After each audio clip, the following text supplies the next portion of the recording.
Joining us now, America's Sheriff, Sheriff David Clarke. Hey, Sheriff, great to have you. It's a pleasure to be on with you, and hello once again to your listeners. Well, the government shut down now going on a month, and no end in sight. But I want to get your comment here. I'm going to play a clip from Senator Lindsey Graham of North Carolina. This is pretty interesting. He says that some Senate Republicans and Democrats are working together to try to end the partial. And he says, look, let's open the government for 3 weeks, see if we can get a deal done. If we can't, then just go ahead and invoke the national emergency, which Graham also says he really doesn't want to do. Let's get your comment on that. Some House guys came over last night. There's a group within a group feeling like they can do something. But I don't see Nancy Pelosi's teams breaking on her. I don't see Republicans breaking on Mitch McConnell. But what I do see is R's and D's in the Senate trying to produce a product, working with the president, that may get us out of this mess. There's no other way to get a bill signed without the president's signature. There's no way to get a deal without the president talking to Democrats and Republicans. Nobody's going to talk seriously with each other as long as the government's shut down, I think. But if you had a small opportunity, a couple of weeks, that's the best chance for a breakthrough. I can't guarantee you an outcome if you give us 3 weeks, but I pretty well can guarantee you we're going nowhere quick doing what we're doing. Sheriff Clarke, so Lindsey Graham, here's what he said. Look, we're trying to get a deal behind the curtain. I don't think they're going to get one, but he says, let's just open the government for 3 weeks, try to get it hashed out. If we can't, then just declare a national emergency, get the military down there, get shovels, break ground. The Ninth Circuit will immediately issue an injunction to stop it and then take it to the Supreme Court and go from there. What are your thoughts on that plan? I don't like it. You know, I respect Lindsey Graham. Good for him for trying. Some people have to work at these things behind the scenes, but unless this group of Democrats can get it by Nancy Pelosi, it's not going to happen in the Senate. If they can't get it by Chuck Schumer, and I don't believe he's given them any kind of authority to hash out a deal. I don't know what Lindsey Graham meant when he said, let's open it up, the government up for 3 weeks and continue the discussions. He said, under this partial shutdown, we're going nowhere fast. Well, they've gone nowhere fast on this issue for the last 3 decades, John, and you know this. Mm-hmm. For 3 decades. And you know what? They squandered an opportunity. They, meaning the GOP in Congress, squandered an opportunity for 2 solid years to get this done. They passed several omnibus bills, several continuing resolutions, no wall funding. So, you know, the president, I do not believe is going to fall for this trick. Well, let's open up the government and then we can continue discussion, because that's a trick. That's mm-hmm. all it is. It's a political trick. The Democrats get what they want. They get the government open, and then they don't have to hear about President Trump having any leverage for wall funding. And they'll continue to debate this ad nauseum, and nothing will ever move. This is the only way. This is the only leverage, really, that the president has. I'm a little skeptical as to whether he'll declare a national emergency. I'm not predicting he won't. But the thing is, if he does, it's going, as you indicated, it's going to be immediately challenged. An injunction is going to be issued, so the government will be open. The president loses his leverage. He won't get wall funding or border security funding, which the wall is just a part of. So I think that the president is in a good position right now. This polls well for him, and I'm talking in terms of border security and fixing our immigration system and ending illegal immigration. And he just has to stay the course on this and starve them out. Eventually something will happen, but in the end, I think the pressure will play more on the Democrats to sit down and seriously. You heard Nancy Pelosi the other day. I won't give them more than $1 for mm-hmm. Border funding. What kind of negotiating tactic is that? That's basically a slap in the face. It's basically a no, put in a sarcastic way. Sheriff Clarke, you are so right. If Pelosi had simply said, well, we'll try to get something worked out that makes sense for the American people, even if she's not going to negotiate, but when you say, you know what, I'm not giving you $1, so you can do whatever you want, then there is no negotiation, and then the whole thing becomes a facade, and that's really what they're doing right now, and it's shameful, and we're calling it the Trump shutdown. I don't think it matters what you call it. It is what it is. But the president looking for some ability to negotiate. I mean, I've heard people inside the White House tell me if they went to the president today and said, I'll split the difference and give you 2-8, he'd take it, right? Or he would take something close to that. He certainly entertained the conversation. And one of our congressmen in Virginia, Morgan Griffith, I nailed it a week ago. He said the Democrats are not going to go to Trump with a deal. He said because they're afraid he'll say yes. And that's really what the problem is. What do you think of that? Yeah, because this is strictly political for Pelosi and Schumer. Look, this isn't about $5.7 billion. Right. You and your listeners know that, John. Right. This is about denying President Trump a political win. At least that's how they see it, where the president, as I've always said, sticks to policy. This is about border security. It's about protecting the sovereignty of the United States, and he stays on that message. So, for $5.7 billion out of a $4 trillion a bill, it's not that much. I can't believe that the Democrats, Pelosi and Schumer, want to die on this hill for $5.7 billion out of a $4 trillion package. So it's strictly political, and in the political realm, this is the kind of stuff that happens. The games are played, the charades. That's what's happened with illegal immigration and border security for the last 3 decades, John. All right, people have just paid lip service to it. They haven't meant it. They run on it at election time. They raise money off of it, and they're already doing this now.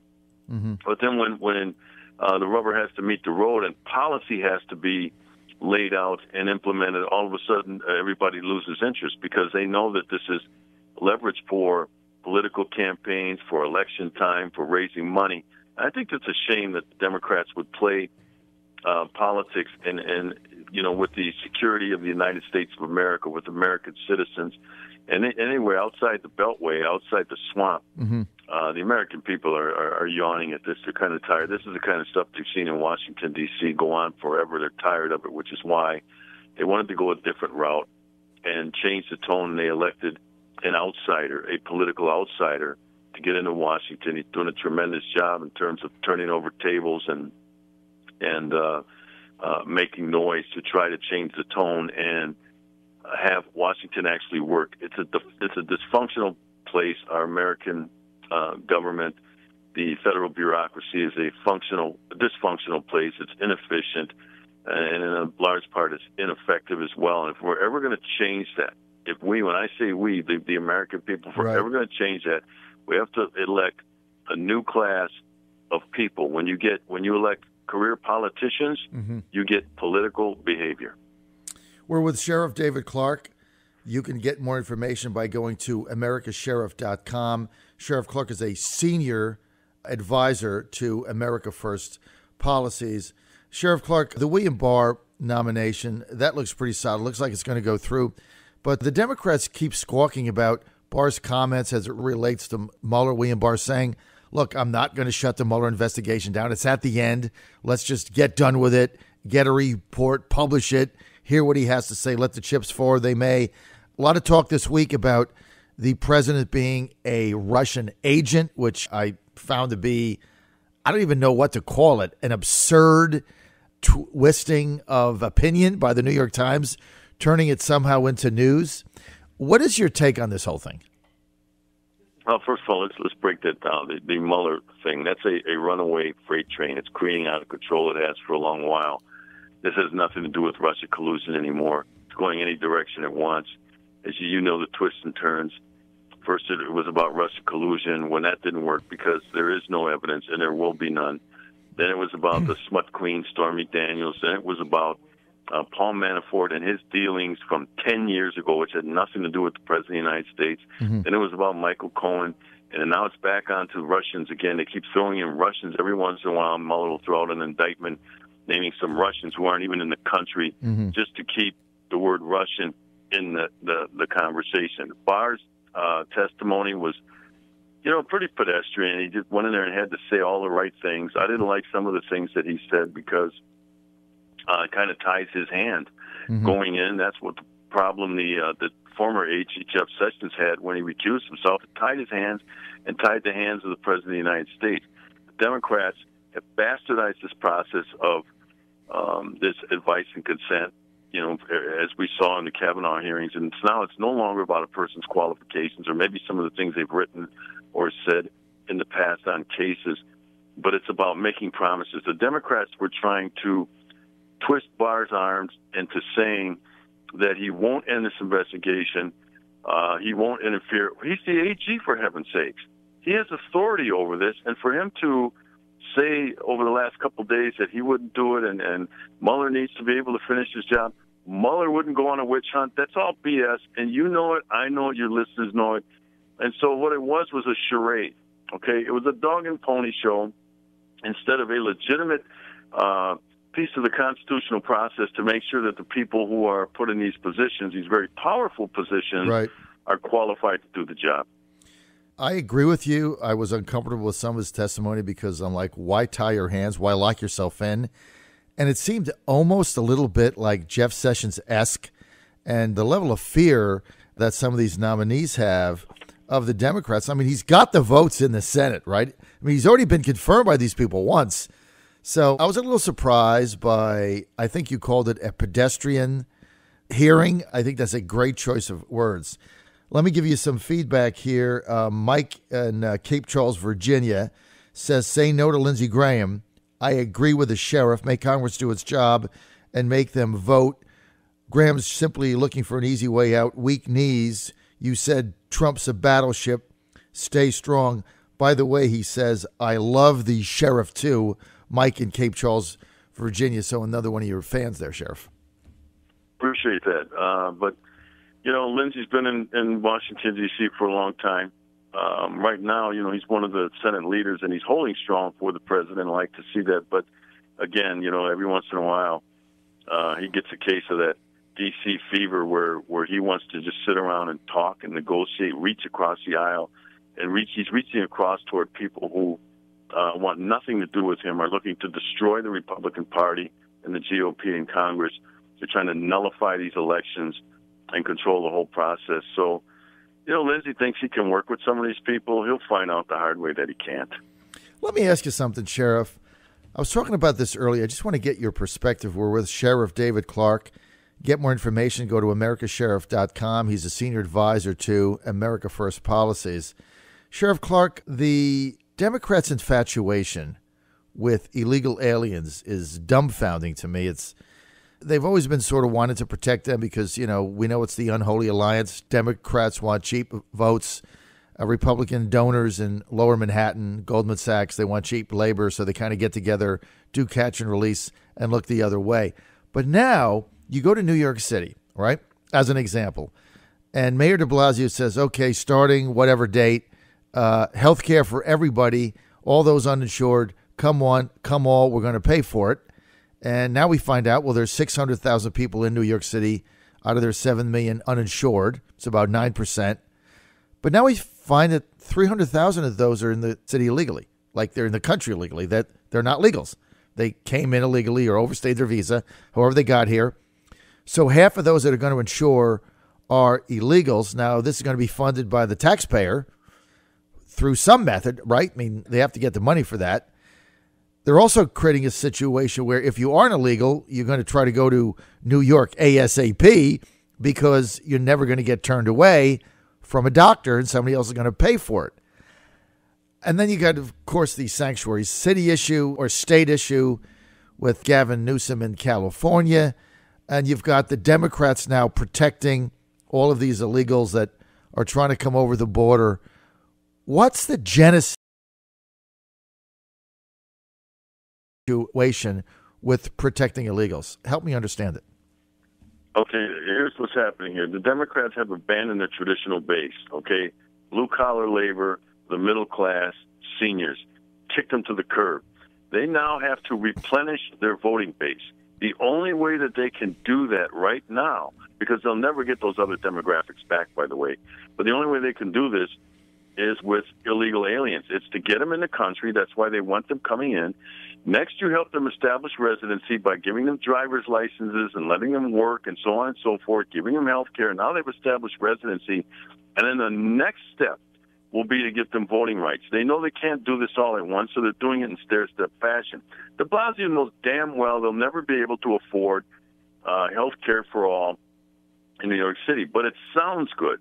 These people used as political pawns. They're a tool toward their ultimate goal, the Democrats, to replenish their voting base. I think you're right. I can't think of any other reason why they would continue to do this, because it makes no sense. I mean, how does de Blasio go to the taxpayers of New York, and they're going to have to pay more, whether sales tax or something, property tax? I mean, it's going to cost hundreds and hundreds of millions of dollars. Half of the people, at least, are here illegally. How do you go to a taxpayer, middle-class worker? And the majority of people in the 5 boroughs are middle class. I mean, this idea that, well, everybody's on Fifth Avenue. I mean, the overwhelming majority are middle-class people in the 5 boroughs in New York. How do you go to them and say, I want you to now pay for insurance for people that are not even in the country legally, who are not even citizens? I mean, what are they going to say after that? We want you to pay for people getting care in Mexico or Honduras or Guatemala or Panama or Somalia? How do they reconcile this with taxpayers? I don't get it.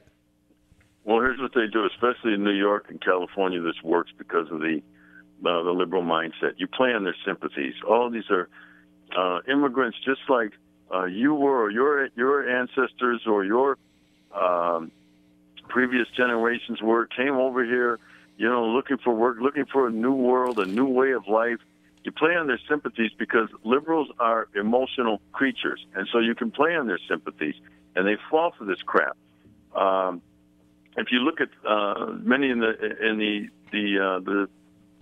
invasion movement, anyway, it was played by the liberal media that these are women, pregnant women, and children. No, there were a lot of working age males. There were a lot of people in their males in their crime-prone years, and those are between the age of 15 and 25. That's why you're seeing some of the criminal behavior and some of the statistics that the president put out in his address to the nation a couple of weeks ago.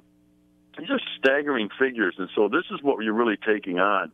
But, of course, everything's political, and so with de Blasio, with the Democrats of California, promising health care for all and jobs for all and all this Ocasio-Cortez blowhard from out in New York, this plays well with their electorate because they're emotional creatures, and they're blind to some of this stuff. They don't use logic and reason to figure things out. I tell you what, I think they're going down a very dangerous path. That's why, Sheriff, I think President Trump is going to win again in 2020, only bigger. This stuff tends to manifest itself in a big election. I mean, I just don't know what you say to people struggling to make ends meet, that you have to pay higher taxes to give health care to non-citizens who broke the law to get in your country, who are flooding your schools and your hospitals and making you wait 2 weeks to see a doctor. I just don't see where they're going with this, but I think you nailed it. It's all about replenishing their vote base. It's about power and money. That's it. Sheriff Clarke, thanks for being with us. Senior Advisor, America First Policies. You can get our podcast. We'll tweet it out a little bit later on. More information on the sheriff, go to americasheriff.com. That's americasheriff.com. Sheriff Clarke, thanks for being with us, man. I really appreciate it. My pleasure, John. Be well.